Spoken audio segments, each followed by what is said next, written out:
Getting the feeds up and running as we speak. And Judah, if you want to slide your mic over there and let me know what's up and running, that would be great. We are live on my personal Facebook page. And then let the viewers and listeners know when we're live on some of these other ones. YouTube is now live, J-Dubs. The group is now live, J-Dubs. Yep. Folks, look at the headlines for what we're going to talk about today on screen. It's been a challenging 10 days for our community. It's been a challenging 10 days that started early last week with the Crozet killer and 2 dead in front of a Harris Teeter in a sleepy and safe community that prides itself in basically being the Mulberry of Central Virginia, everyone knowing your name. We'll compare and contrast the timeline of events in the news cycle on today's program. We do need to get up and running on I Love CVille Facebook, J-Dubs. Let us know when that happens. Are we up and running on LinkedIn? Yeah. We are up and running on LinkedIn. Fantastic. Thank you. Are we up and running on Twitter? Yes. Fantastic. Thank you very much. Viewers and listeners, like and share the show. Ask questions. Join us in the discussion. We want this to be a communal content, crowdsourced content. And if you disagree with us, let us know. I'm totally fine if you want to disagree with us or push back. I had a hard time picking what the lead of today's show would be. I settled on Craig Kent's surprising resignation in an after-hours UVA Board of Visitors meeting. And I chose the Craig Kent story because I think the malpractice, the negligent leadership, perhaps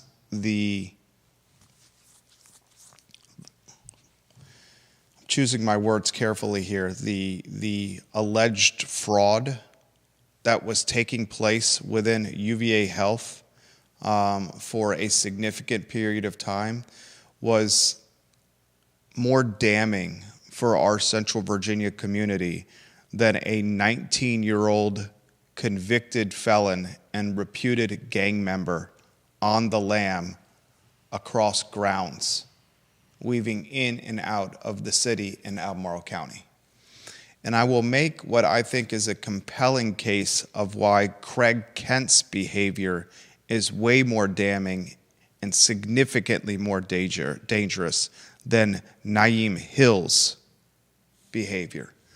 Regardless, we have two ends of the malpractice spectrum, two ends of what I call criminal behavior playing out in real time in what is a community that finds itself yet again in a vulnerable emotional position, fearing for basics like safety, basics like danger, basics like are our children safe and okay? Ask yourself what it would be like if you were a parent of a UVA student and you heard the news that there was a lockdown and shelter in place at UVA, and you were not privy to the timeline or news cycle that is Charlottesville, Albemarle County, and the I Love CVille show. You'd be terrified if this was your son or daughter that was an undergraduate or graduate school student at UVA. A lot we're going to cover. I ask you to like and share the show on what is going to be a compelling and dynamic Wednesday edition of the I Love CVille show. Judah Wickhauer, we're live on 15 Facebook pages, live on 15 Twitter accounts, live on YouTube, iTunes, Apple Podcasts, LinkedIn, Rumble, wherever you get your social media and podcasting content, you can find this program. We can start the program, Judah Wickhauer, when you are ready. He has put together a timeline of events for Naeem Hill. I guess a timeline of trouble is a much more appropriate headline for what is a young man that will see a very long time behind bars once he is caught. Judah Wickower, we can rock and roll when you're ready to go. Quiet on the set.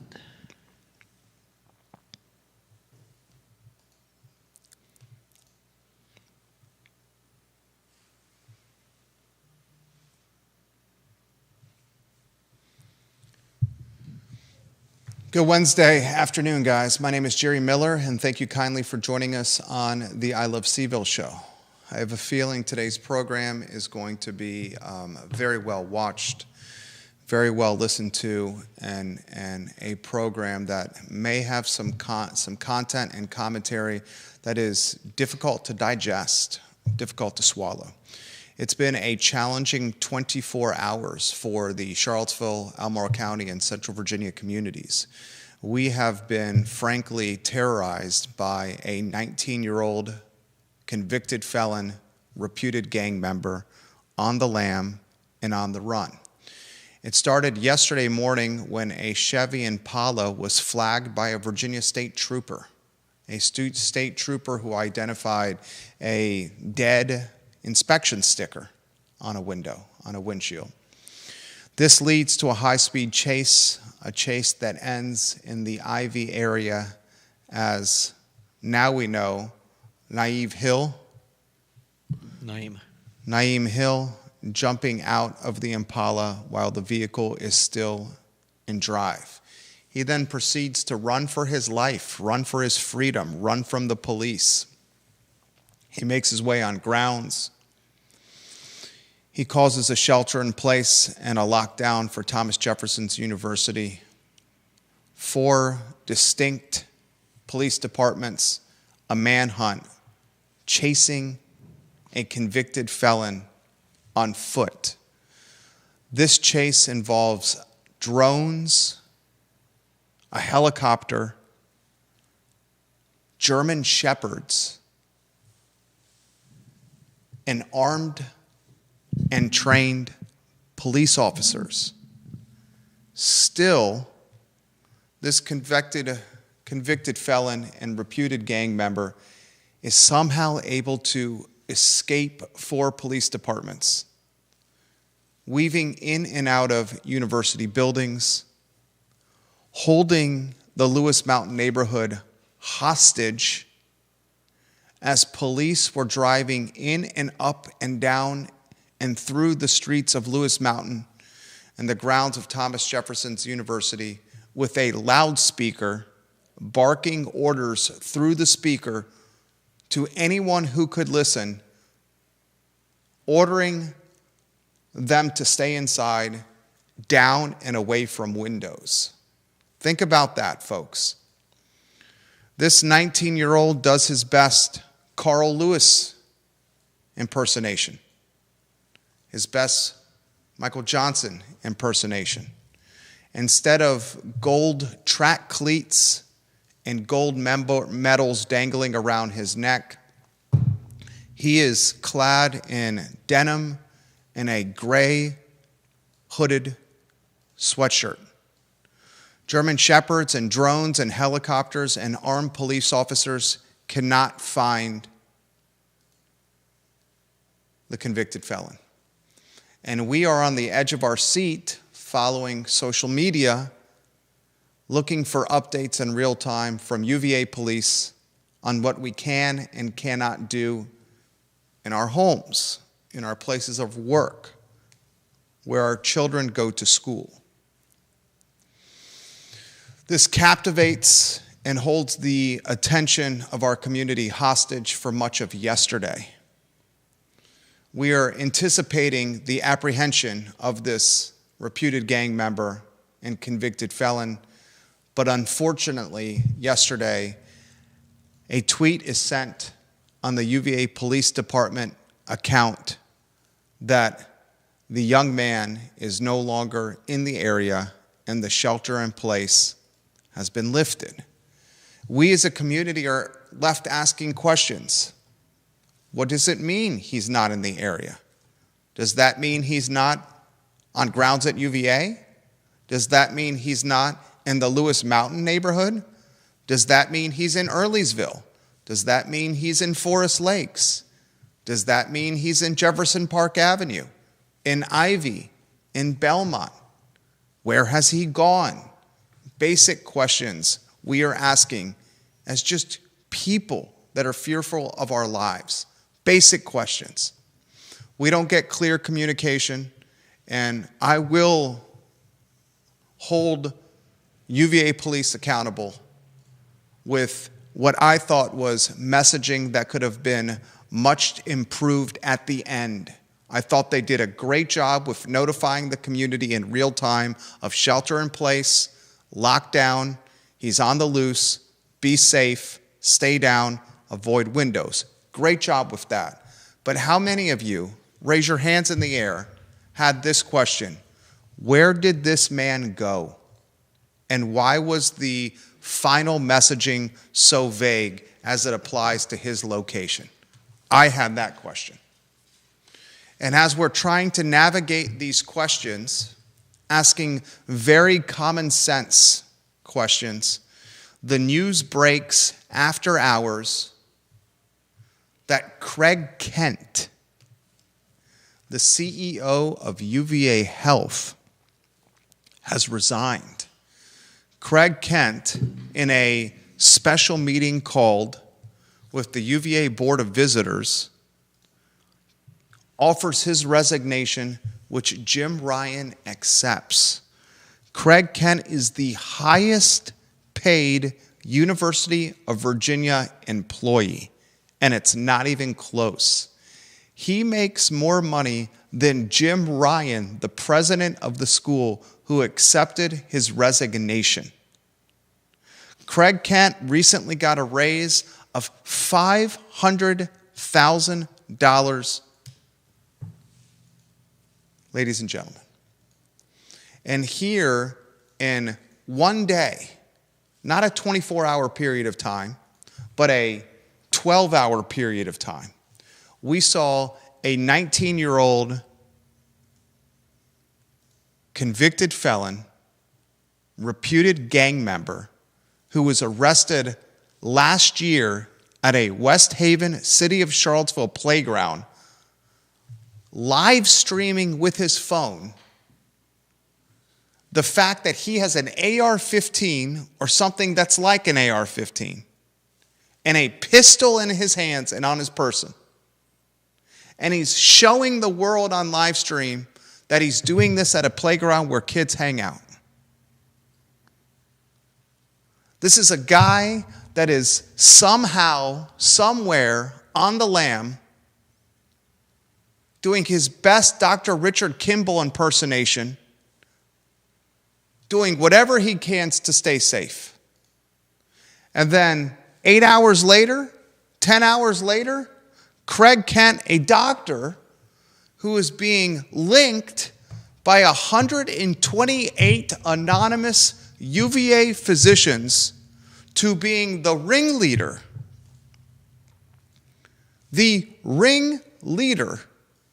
of a billing system that reeks of fraud, the ringleader of medical chart changing to maintain performance standards and national UVA hospital rankings, the ringleader of a workplace environment that is so toxic that if you don't toe Kent's company line, you risk promotion or demotion.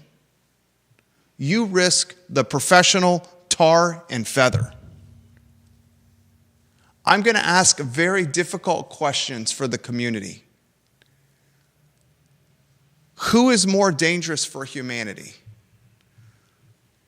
A 60-something-year-old doctor that makes $1,500,000 a year, who's in charge of a health and hospital system that grosses billions and billions and billions of dollars a year, that instructs his middle management, physicians, to fraudulently bill dying and sick people, profits over patients, so the machine, UVA Health, can make even more money?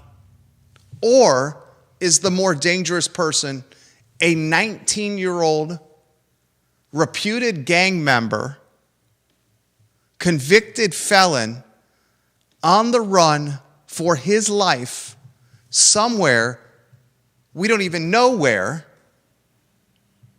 willing to do whatever he can to stay out of jail. Is Naeem Hill yet another sad byproduct of a pipeline to prison systemic failure? Is Naeem Hill another sad byproduct of courtroom oversight and laxed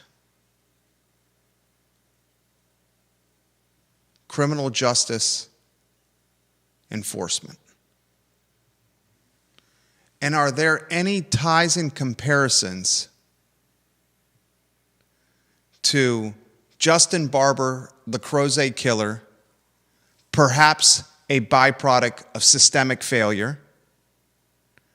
Naeem Hill, perhaps a byproduct of systemic failure?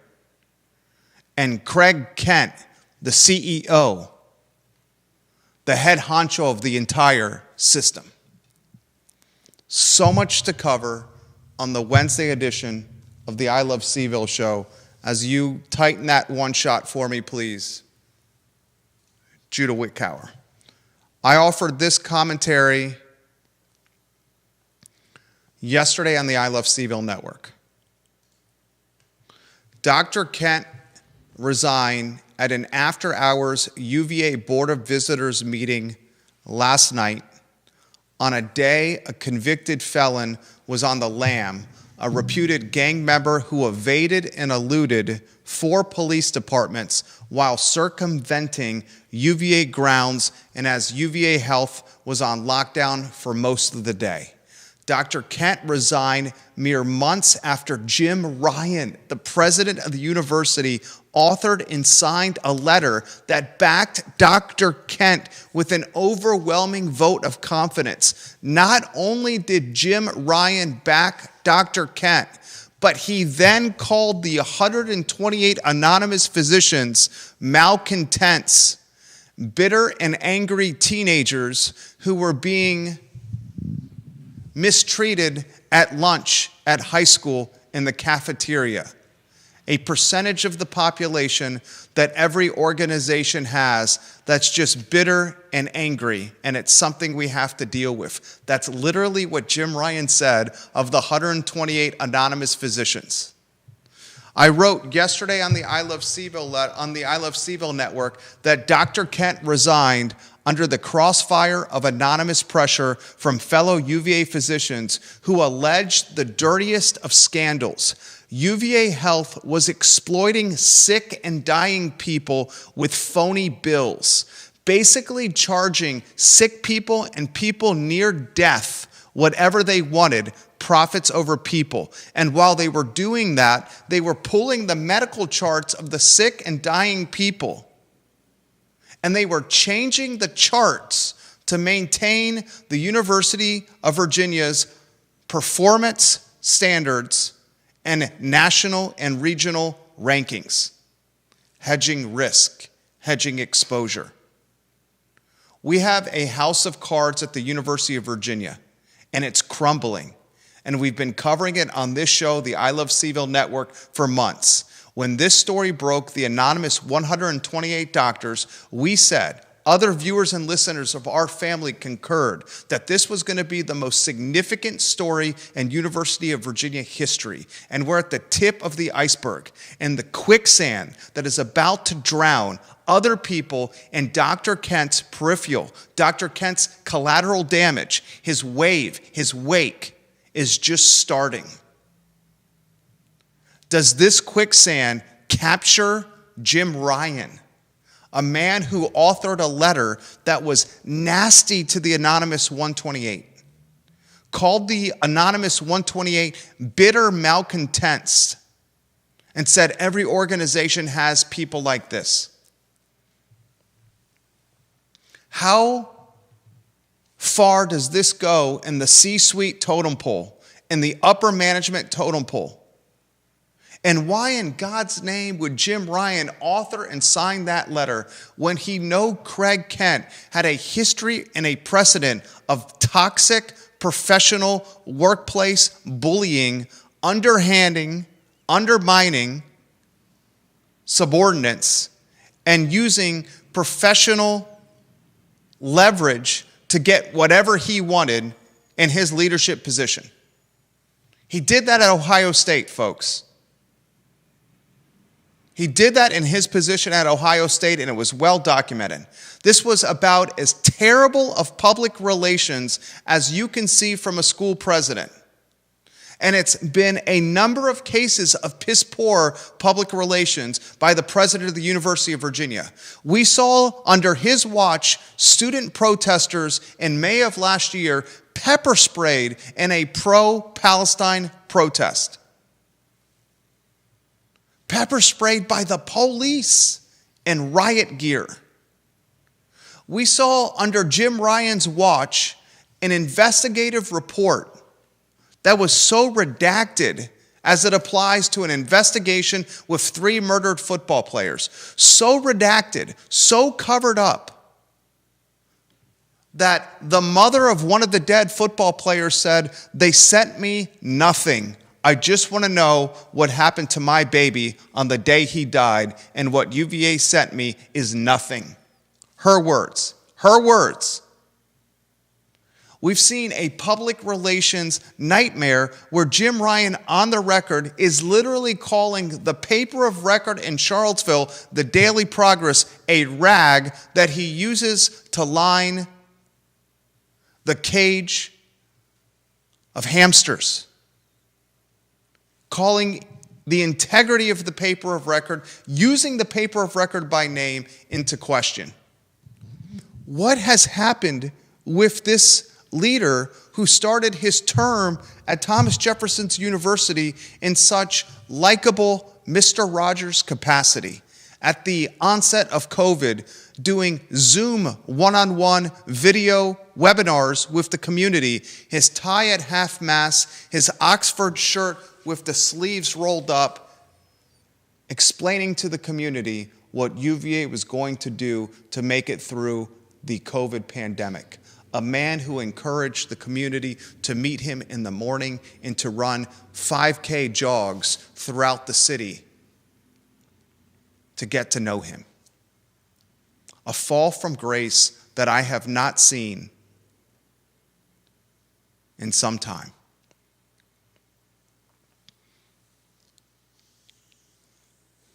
And I'm going to ask you a straightforward question.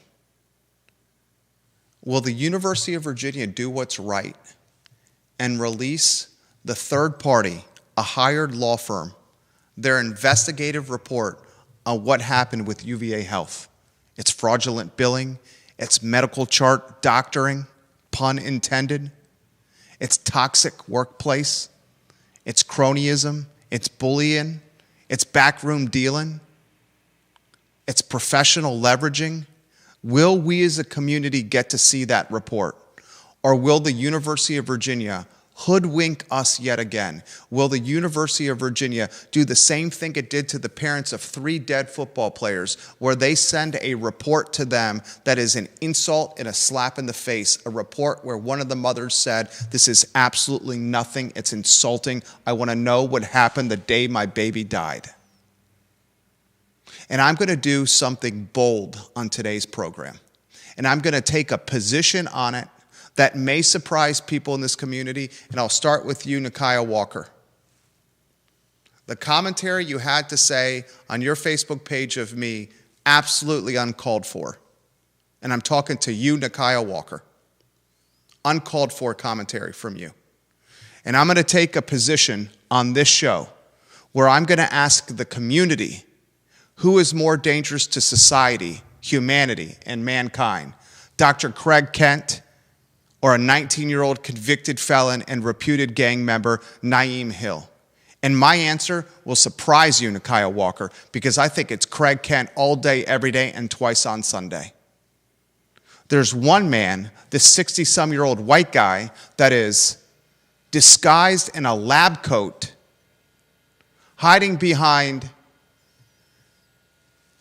an oak mahogany desk, earning $1.5 million yearly salary, wearing Brooks Brothers suits and ties and button-down Oxford shirts, that is basically charging sick people and dying people obscene fees for services not provided, and doing it under the guise of health care, under the guise of saving your life. And that is as despicable of behavior as you will find.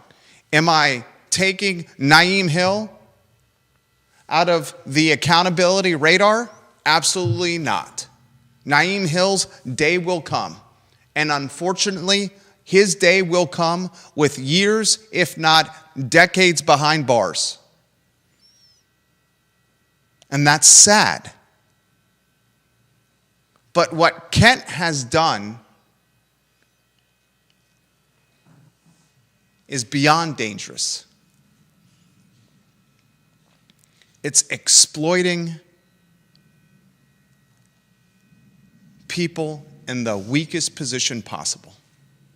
And that's despicable. There's so much I want to cover on today's program.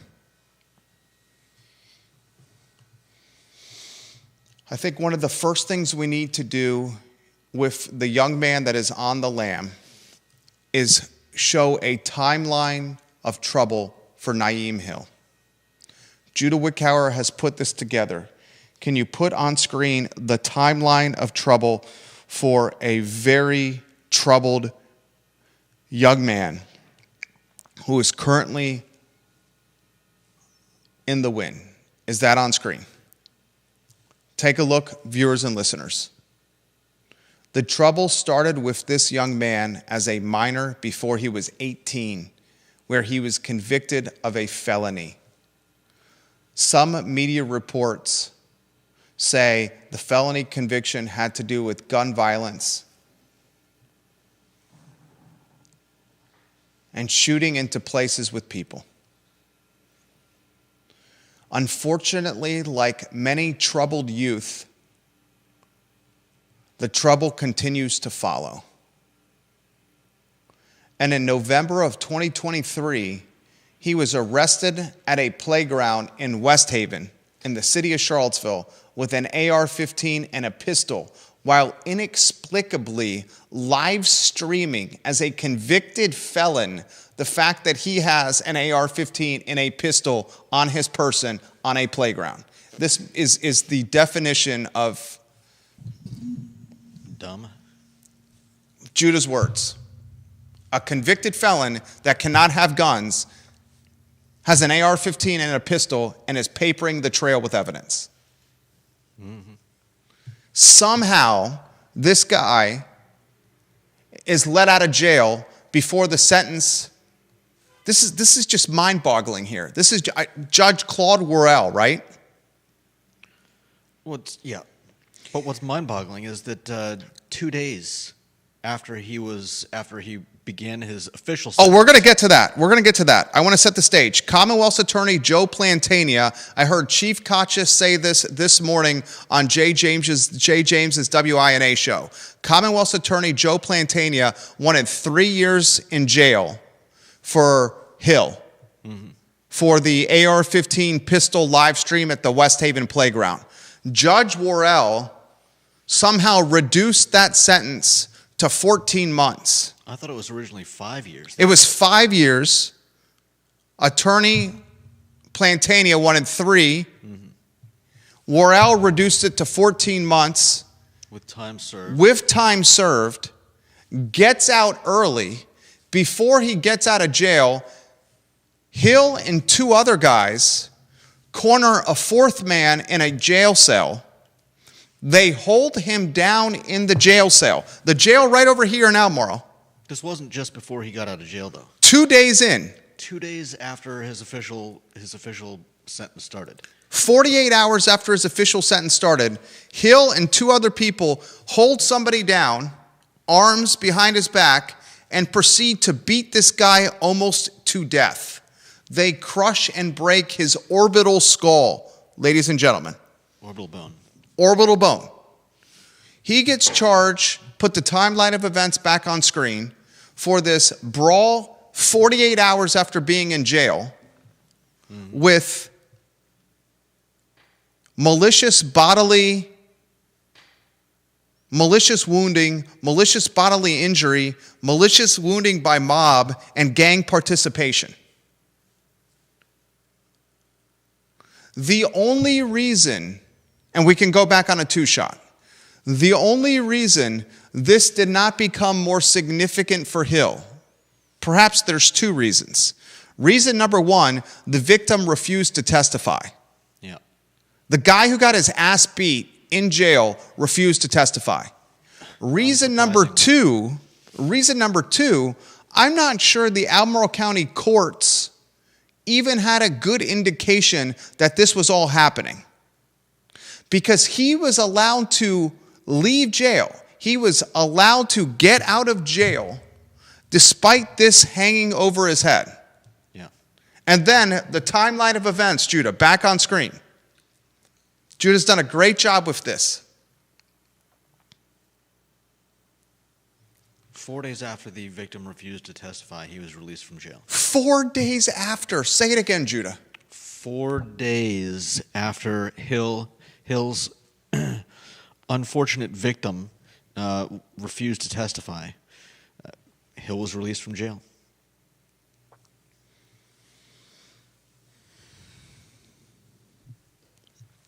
I want to know this. Why was this man allowed out of jail?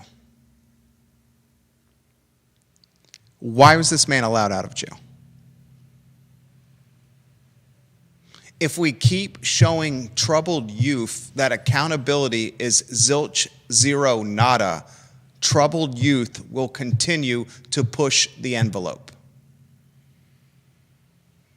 If my 6-year-old, who's in 1st grade, gets away with an inch, the next time he will try for 2, and the next time 3, and the next time 4.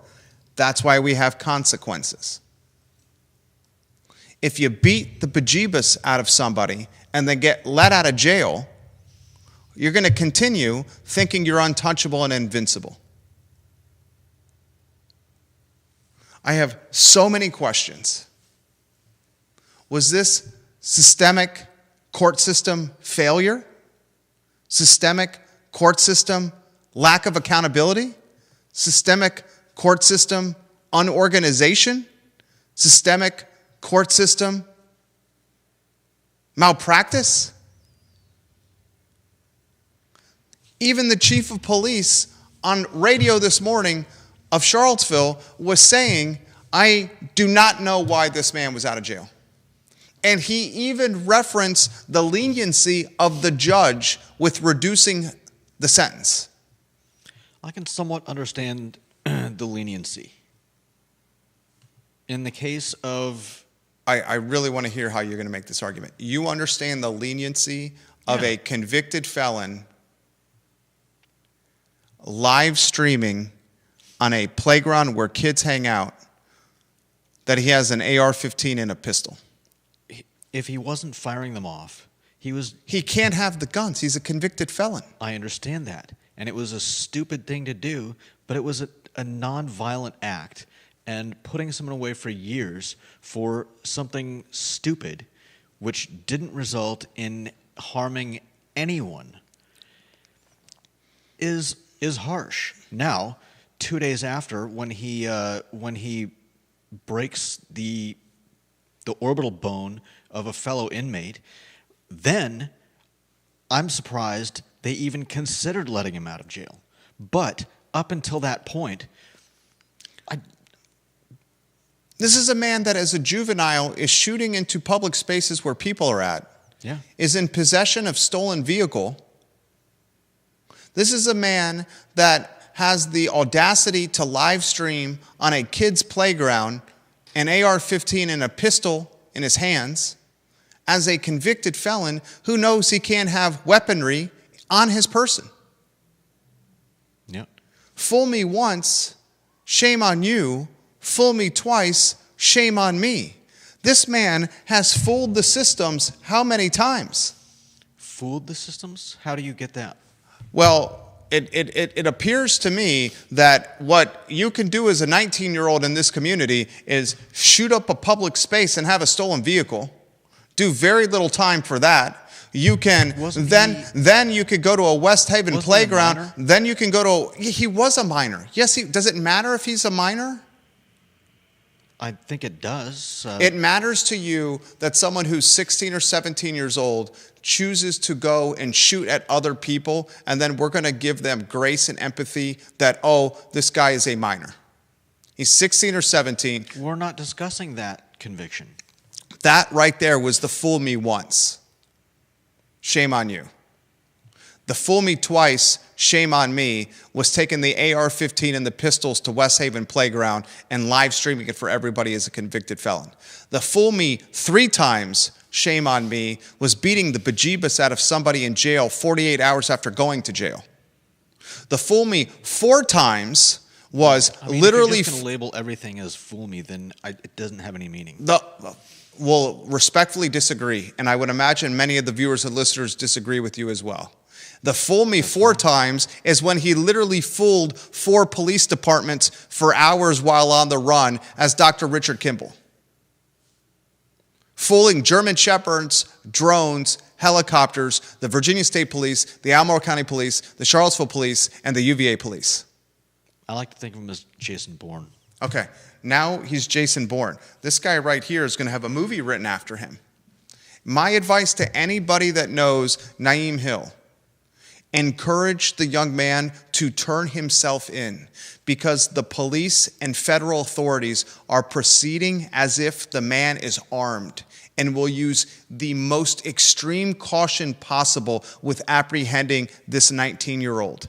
And the last thing this community needs that is reeling with death and despair and murder and mayhem is more death and despair. And we certainly do not, as a community, need death and despair and murder and mayhem when it's police on a 19-year-old black man. Yeah. We don't need that. So if you want the best outcome for Mr. Hill, encourage him, if you're in earshot or can communicate with him, to go to the local police station and turn himself in, because those set of circumstances are the most advantageous ones possible for this 19-year-old young man. No doubt. Perhaps he will have some semblance of life and runway of life left after he does his time. But if he proceeds to be on the run, or if he takes it a step further, he wants to go down in a blaze of nasty, nasty, nasty, infamous glory, he will either die at the hands of the police, or his time in jail will be exponentially longer. If you have a way of communicating with him, encourage him to turn himself in. In a 1-month period of time, we had a homicide on the Water Street parking garage. We had a gentle giant in Crozet battle mental health issues to the point where his sister and mother are telling the Albemarle County Police, you need to take his guns away. He's dangerous to this community. Then he proceeds to go to the Harris Teeter Shopping Center with an arsenal of weapons in his car and starts Tommy gunning people down, kills 2 people, a man and a woman. The man has 2 daughters of school age, the woman a retired nurse. An off-duty law enforcement officer, unnamed, Albemarle County Police is calling him a good Samaritan, sprints out of the teeter, ribeye and Heinz 57 in tow, pulls out his weapon, his concealed weapon, his personal gun, and shoots the man down. Yesterday on Facebook, the former mayor of Charlottesville, saying, if this guy is so trained as a law enforcement officer, why didn't he shoot Justin Barber to injure him and not shoot to kill him? I was floored reading that commentary. You have a man sprinting from a grocery store, heading to gunfire instead of running away from the noise of gunfire. And he's expected to be such a talented marksman that he's able to graze the bodily flesh of a human from 10, 20, or 30, 40 yards away, as opposed to putting the person down and ending the bloodshed. We also don't know his positioning. He could have been firing over cars. What we do know is that only 2 people were killed because he took action. Bingo. And to put into question the Good Samaritan's actions in any capacity is the definition of clouded judgment. Clouded judgment. Yeah. I see other activists in this community that are making this about police theater. Other activists in this community that are making this about race. Other activists in this community that are making this about the flock cameras. That's just absurd. Other activists in this community that are making this about pretextual traffic stops, poor messaging, and terrible leadership. I push back on all that word salad. All of that is word salad. That is all word salad. And I push back on it and I say, have you ever been in a position where you wake up every morning and you put on a bulletproof vest, you holster a gun, and you leave your family and you risk your life to keep others in the community safe and alive? And until you've been in that position where you get out of bed, you holster a weapon at your hip, you put on a bulletproof vest, a badge, and you go work a shift for meager pay, extremely meager pay. Want to know how many city police officers live in the city? A paltry percentage. And until you're in that position, you don't utilize language like pretextual traffic stops, security theater, the off-duty law enforcement officer should have shot to graze Barber's butt and injure him as opposed to killing him and ending the bloodshed. Asinine thinking. And the most significant aspect of this entire story, the most significant aspect of the Naim Hill on the Lam story, the most significant aspect of the Justin Barber killed 2 in Crozet, Harris Teeter story, all this happening within 9 days of each other, is the most dangerous person of all that is a 60-something-year-old, salt and peppered haired, lab coat wearing, Brooks Brothers donning, fountain pen holding, satchel case lugging, Dr. Craig Kent. Mark that down. How about them apples, Nakia Walker? That's the most dangerous person here. Yeah. A man that instructs other physicians who are at his professional mercy to phony bill dying people and sick people. And then, with the benefit of retrospect, look at medical charts and change them so his department and his machine and his organization is painted in a better light so the machine can maintain their national rankings and hang their banners near Jefferson Park Avenue. Mm-hmm. And I said this when the story broke, and I'll say it again, and then I'll get to you, the viewer and listeners' comments on the show. But I said this when the story broke, and I'll say it again. And if you have a comment, put it in the feed, and I will relay it live on air.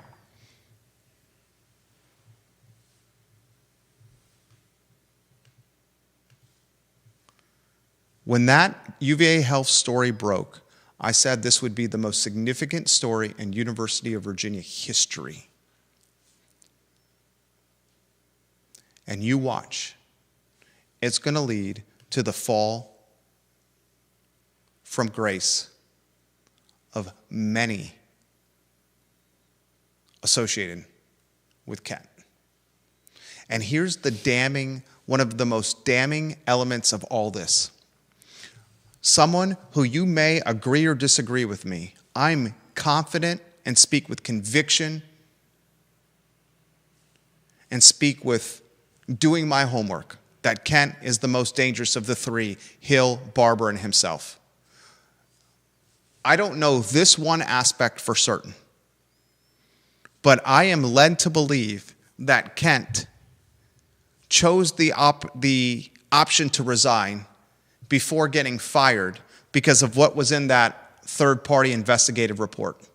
So he was given an opportunity to maintain goodwill and standing, his personal brand, imaging, by resigning instead of getting pink slip. The follow-up question we should all ask, did he get a bag of money to resign and leave? And he just got $500,000 raise. Mm-hmm. Within the last handful of months, he got a $500,000 raise. He's the highest paid employee at the University of Virginia. Higher than the president. Mm-hmm. Did he get a bag of money to resign? And that shows you the world we live in. Here you can have a salt and peppered haired, white lab coat wearing, Brooks Brothers donning, fountain pen holding, leather satchel dragging, 60-some-year-old doctor order other people, leverage other people to phony bill and medical chart change, and he will be given by his superiors, because we all have them, a chance to trot off into the sunset on an $850,000 thoroughbred horse with a Stenson cap and the best leather boots possible, with a bag of cool and crisp $100 bills in it. Where a 19-year-old kid is going to probably lose the majority of his life once he's caught. If, praise God, thank God, hope to God, say a prayer right now, he turns himself in. Worst case scenario, this goes to a fight for freedom and a fight for being able to stay out of jail. And that's not going to end well. Fucking crazy.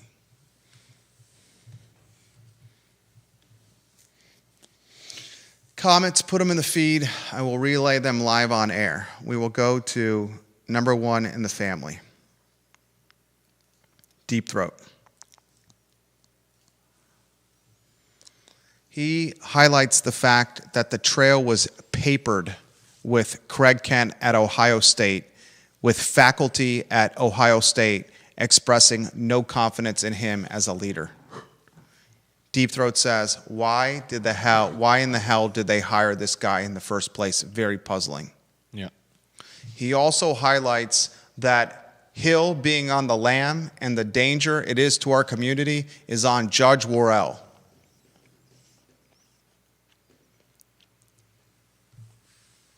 He highlights that Commonwealth's Attorney Joe Plantania tends to be lenient and progressive in general, but he takes gun violations pretty seriously. This is on the judge.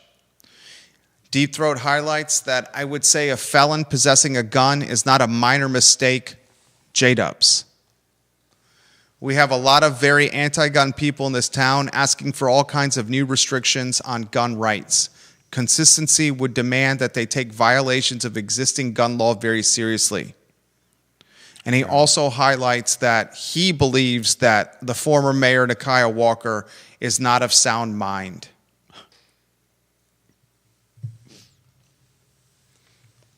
John Blair, number two in the family, has this to say. Jerry, I know that Recency bias often leads to believing that today is bigger than any time that preceded it.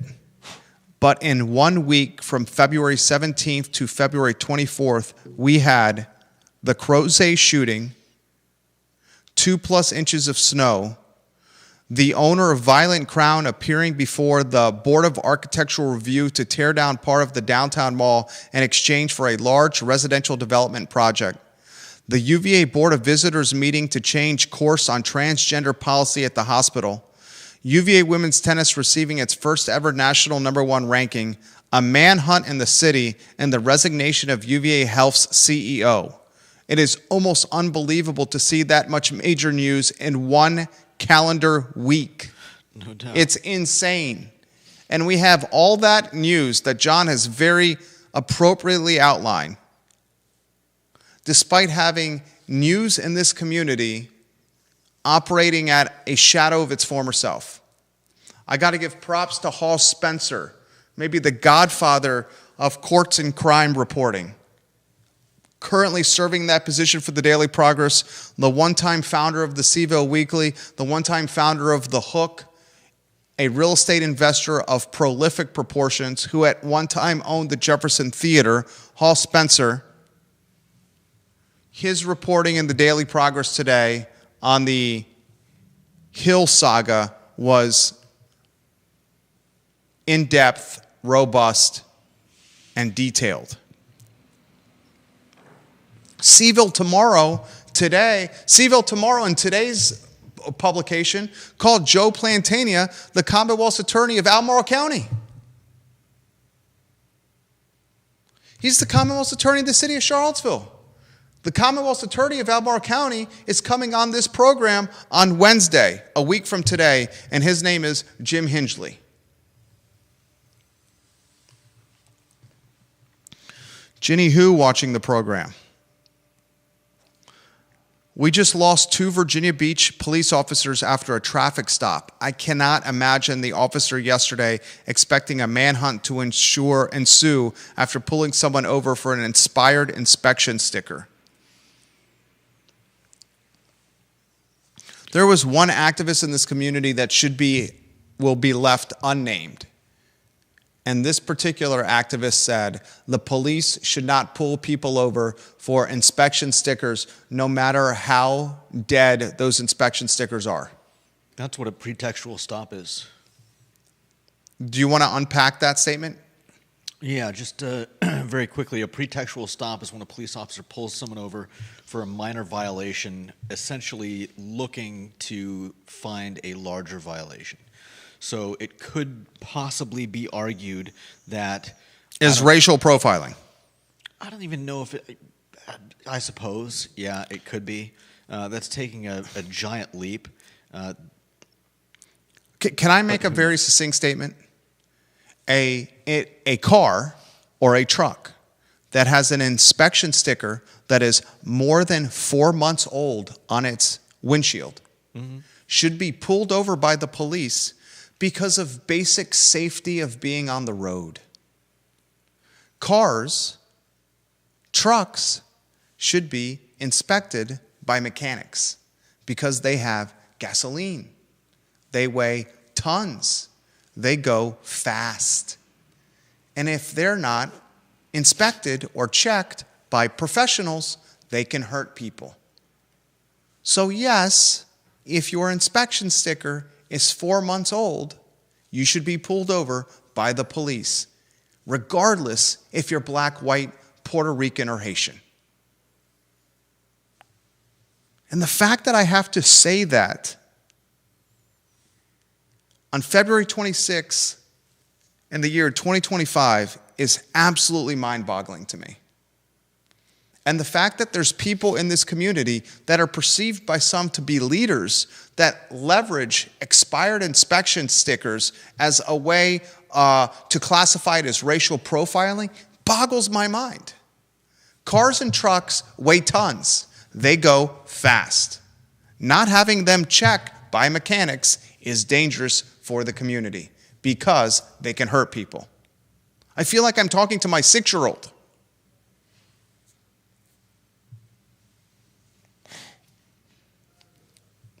insane.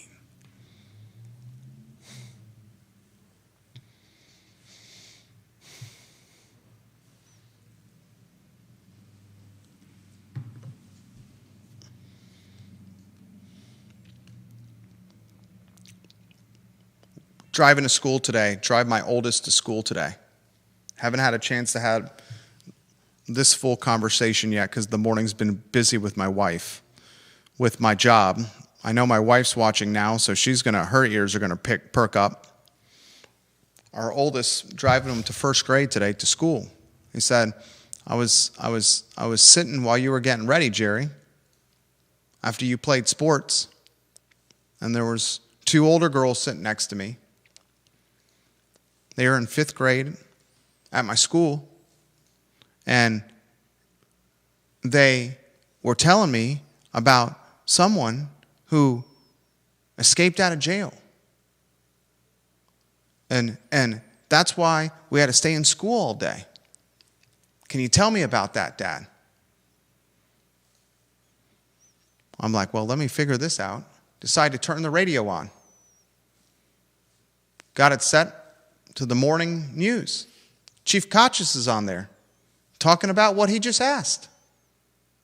He said, see, Dad, they're talking about it on the radio. Spent about 15 minutes driving to school today with a 6-year-old asking about jail and escape and how are they going to catch him and is everything okay?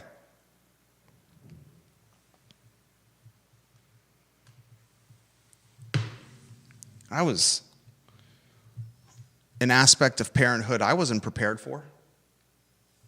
Jeez Louise, this entire thing, this parenthood is something I'm not prepared for. No manual for all this. And at the 127-minute marker with 57 straight minutes of talking on this talk show and very real and straightforward language, we don't beat around the bush on this show. It's long-form content that you cannot take out of perspective. I will close with this. I highlighted a Crozet killer. I highlighted a 19-year-old convicted felon, reputed gang member that's on the run. And I highlighted a 60-something-year-old doctor that's making $1.5 million, and that's the head of UVA Health. And for any activist that's trying to use this out of context against me, I said the most dangerous of the 3 is the 60-something-year-old, $1.5 million, clean record, lab coat wearing physician. The most dangerous of the 3, and it ain't even close in my book. And he's the white old guy. Mm-hmm. And I highlighted on this program that if you have in any way to communicate with the 19-year-old that's on the lam, please tell him to turn himself in. Because the folks that are hunting for him are using the utmost caution, as they should. And the utmost caution means they are armed and they are looking to protect themselves and their colleagues. And the last thing this community needs is for it to end in death. We've had enough of that. And I added on this program in closing that the judge that offered leniency, despite precedent, should be at the least disappointed with his judgment.